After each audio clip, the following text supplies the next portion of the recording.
आता द्रौपदीला प्रश्न पडला. द्रौपदी वनामध्ये, घरात कुठलं अन्नधान्य नाही. हे 100 ऋषी हे आलेले आहेत, त्यांना आपण काय द्यायचं? त्यातल्या त्यात जी सूर्यथाळी होती त्याच्यामध्ये जेवण केलं होतं आणि ती धुवून ठेवलेली होती. एकदा ती धुवून ठेवली त्याच्यानंतर तिच्यात अन्न निर्माण होण्याचं कारणच नाही.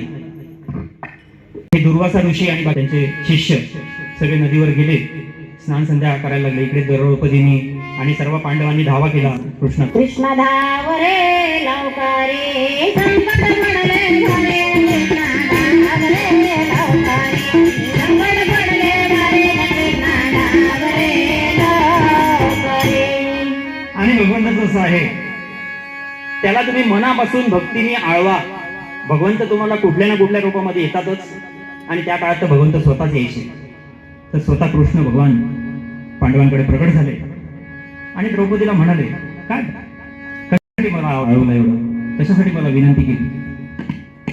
तिने सांगितलं, दुर्वासा ऋषी आलेले आहेत, नदीवर स्नान संध्यासाठी गेलेले आहेत, त्यांच्यासोबत 100 शिष्य आहेत आणि आल्यानंतर त्यांना इथेचे भोजन द्यायचं आहे, परंतु इथे आमच्यापाशी काही नाही.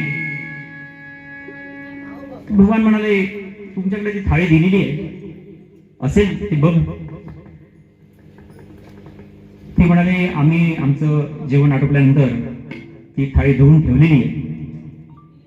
भगवान कृष्ण त्यांना तर सर्व ब्रह्मातलं कळत होतं. द्रौपदीला म्हणाले, अगं तू आण तर ती थाळी. तिने थाळी आणली आणि पाहते ते काय, त्या थाळीला एक थोडं जेवणातलं अन्नाचा पत्राचा कण म्हणजे चिकटलेला होता. म्हणाले, आहे ना याच्यामध्ये अन्न, ते कुठे आहे? त्यांनी ते एक पान उचललं आणि खाल्लं. भगवान श्रीकृष्णाने इकडे पान खाल्लं, एक अन्नाचा कण होता तो खाल्ला आणि तिकडे दुर्वासा ऋषी आणि त्यांच्या सर्व लोकांचं पोट आपोआप भरून गेलं. पांडवाच्या सखावनात आपण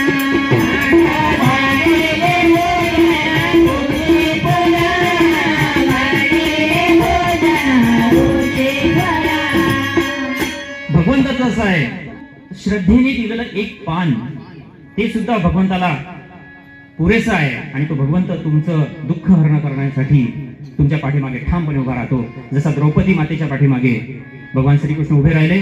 तिकडे दुर्वासा ऋषींचं पोट भरलं, इतकं पोट भरलं की ते गडबडा लोळायला लागले. आणि हे लोक गेले त्यांना बोलवायसाठी, तर ते म्हणाले, नाही अरे आमचं पोट भरलंय. आणि दुर्वासा ऋषी सुद्धा तपस्वी होते, त्यांनाही कळलं की ही सर्व लीला कोणी केलेली आहे. तर ही सर्व लीला भगवंतानी केलेली आहे हे त्यांना कळलं. आणि त्यांनी सांगितलं, ज्या पाठीमागे भगवंत उभे आहेत त्यांचं मी काय कोणी तुमचं काहीही करू शकणार नाही. आणि शेवटी ते प्रसन्न होऊन उलट त्यांना आशीर्वाद देऊन निघून गेले. तर हा झाला कथेतला भाग. परंतु संत ज्ञानेश्वर हेच सांगतात की आपण सुद्धा जर प्रामाणिकपणे मनपूर्वक देवाला आळवलं, त्याचं प्रेम केलं, त्याची भक्ती केली आणि अखंड त्यांचं नामस्मरण करत राहिलं. किती दिवस करायचं आहे? पहिल्या याच्यात सांगितलंय की उभा क्षणभरी. पण हा क्षण म्हणजे काय? ते काही मिनिटभर बोलले नाही किंवा तासभर बोलले नाही, क्षणभर सांगितलं. आता क्षण म्हणजे काय? तर आपण डोळ्याची पापणी लावतो तो एक क्षण. परंतु हा क्षण तेवढा पण असू शकतो आणि तो अनंत कालाचा सुद्धा असू शकतो. तर इथे त्याचा अर्थ तसा नाही आहे की तुम्ही क्षणभर म्हणजे एका सेकंदासाठी तुम्ही राहायचंय किंवा कशासाठी राहायचंय. तुमचं जोपर्यंत समाधान होत नाही, बरेच वेळा बघा आपल्याकडे आपल्या आवडीचा जवळचा मित्र किंवा कोणी प्रिय असा व्यक्ती येतो, आपण त्याच्याशी गप्पा मारत बसतो, तर भरपूर वेळ निघून जातो. पण असं वाटतं, अरे तुम्ही आत्ताच आले आणि आत्ताच चालले. परंतु तेच जर एखादा नावडता व्यक्ती जर आपल्याकडे आला आणि तो जर आपल्या समोर बसला तर 10 मिनिटं सुद्धा आपल्याला खूप मोठे वाटतात. तसं या क्षणाचं आहे.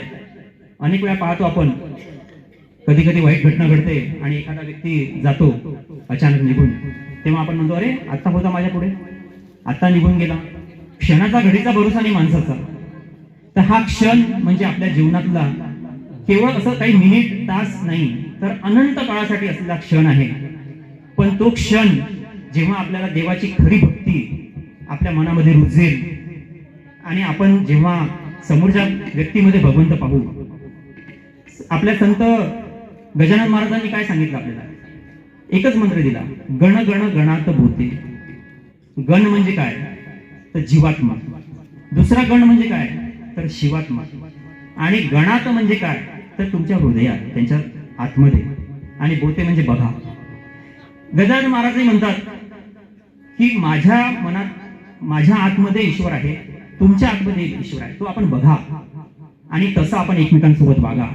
म्हणून आपण जर गजानन महाराजांच्या मंदिरात गेलो तर तिथे प्रत्येक जण तुम्हाला माऊलीशिवाय कोणी बोलत नाही. आता कुठलाही माणूस असू द्या, एकमेकांच्या पाया पडतात आणि एकमेकांविषयी भक्ती करतात. तर खरी भक्ती हीच आहे की आपण आपलं जीवनाचं विहित काम करत असताना, चालता बोलता फिरता आपलं सर्व काम करत असताना आपण भक्ती केली पाहिजे, ईश्वराचं नाम घेतलं पाहिजे. तेव्हाच आपल्याला चारी मुक्ती प्राप्त होतील.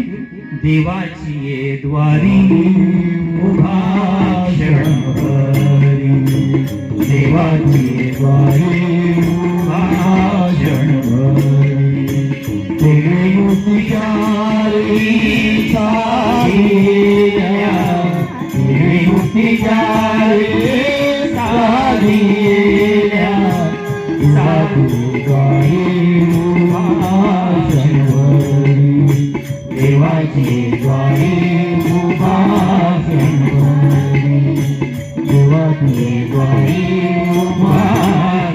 हरी. आजच्या या संत गजानन महाराजांच्या प्रगट दिनी मला माझं पहिलंच कीर्तन सादर करायची संधी मिळाली. त्याबद्दल मी सर्वप्रथम तर ईश्वराचे, गजानन महाराजांचे आणि आपल्या सर्वांचे आणि कीर्तनकार ताई ज्यांनी मला, मी नाही म्हणत होतो परंतु मला उठवलं की तुम्ही उठा आणि तुम्ही व्यवस्थित शब्द बोला. मी माझी तोडकी मोडकी जी काही सेवा केली ती ईश्वर चरणी अर्पण करतो आणि इथेच थांबतो. जय जय प्रभुपाद कुमार.